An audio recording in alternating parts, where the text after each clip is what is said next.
John, we continue in the era in which trade diversification is a major preoccupation with the government of Canada. I mean, Mr. Carney has logged more miles than any other Canadian prime minister in the shortest possible time in his time in office, working tirelessly to do two things: to signal to the world that he, as the Prime Minister of Canada, believes the world has changed, and he very much wants them to be a part of his view of a changed world in a cooperative manner.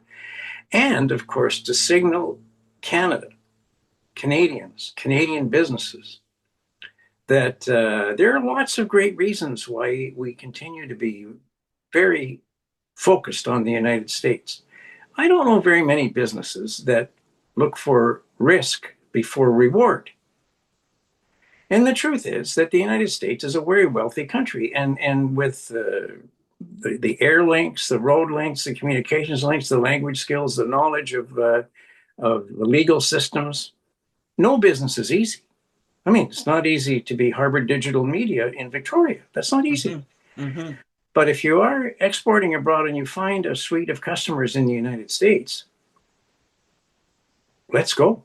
I mean, why would you not? Okay, now the debate is, were we too involved? Well, no, maybe. We always used to sort of say, as a public official, wouldn't it be interesting if Canadian businesses took some of the profits from their business in the United States, and with those profits funded expansion in other markets? Now, that said, the situation has changed, of course. And there was a very interesting article in the Globe and Mail Report on Business Saturday, which I would highly recommend to people, looking at what Canada needs to succeed in a donut-shaped market. And the author took a good deal of effort to study the works of several university professors who focused on how did SMEs become involved, or how did they succeed? What was necessary for them to succeed in the global marketplace? And we have lots that are, and tens of thousands that aren't. And of course, hundreds of thousands of small businesses that don't want to be. They just want to be successful in Canada. Hey, that's fine too. But for those who are looking to go abroad, and you and I know many of them in this region, right, who frankly don't sell in Canada, the question was, what do you need to succeed? And the universal recommendation or observation was, you need networks. You got to build networks. You got to build trust with customers. You can't do business on the internet. Zoom is a wonderful invention, but it's very difficult from scratch to build a business relationship via Zoom. So you've got to be prepared to travel, as several of our interviewees have mentioned, Bill Collins in particular.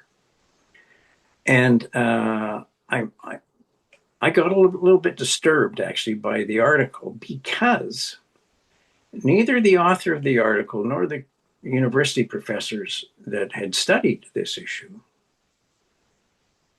spent any time at all talking about the fact that every business in Canada, if they wish to use it, have 150 plus international offices around the world, staffed by trade specialists, including in every office local trade specialists, who are in the business of serving the interests of Canadian companies that wish to or think they can do business in a particular market.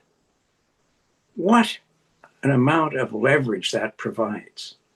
And the fact that on Saturday in the Globe and Mail, a learned article on how SMEs are succeeding abroad completely ignored what I think is the biggest public sector investment in leverage beyond the policy environment. I'm not discounting that for a second. I mean, we have a huge number of free trade agreements. That's really important. And that's a job exclusively for government. And with the Canadian government over the years has done a brilliant job. But only customers create jobs. And the networking that these authors have recommended is available to every Canadian company who has done their homework, identified where there could be demand, and want to be put in touch with people who actually create that demand in that world. And we know Kyle Husband, who is the trade commissioner for Vancouver Island. He is terrific. He does a wonderful job. I mean, he got a round of applause at the last Sydney Breakfast Club just by being there.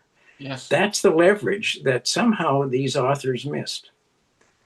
And I'm going to come back to this from time to time because this is a step up. And it distresses me a great deal that this recent research kind of said, well, the consulates might be of interest to you. No, they work for you.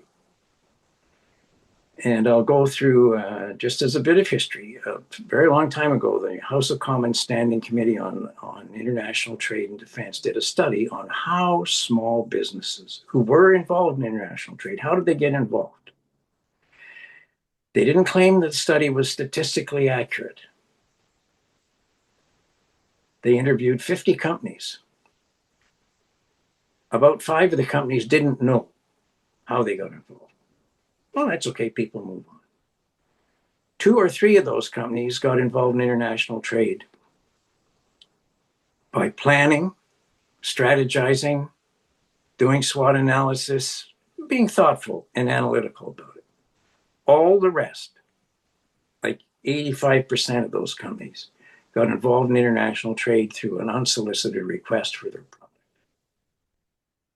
Nothing motivates a business more than the knowledge that somebody in a market might like to do business with. That is the strength of the Trade Commissioner Network. And I should say in the same article, there was reference made to a Canadian Federation of Independent Business study, and we're going to talk about this with the CFIB a bit later, which indicated that, and they've got 100,000 members, and they are small businesses. Most of them had no idea of that kind of transactional service available from the government of Canada. That's disturbing. That should be very disturbing to the government. And it's one of the reasons why a leader like Mr. Carney has a lot more work to do than simply set the policy environment and be very creative in his motivation. Boy, we've got a long way to go, but as many of our interviewers have indicated, we've got the assets. We can do this. We just have to be smart.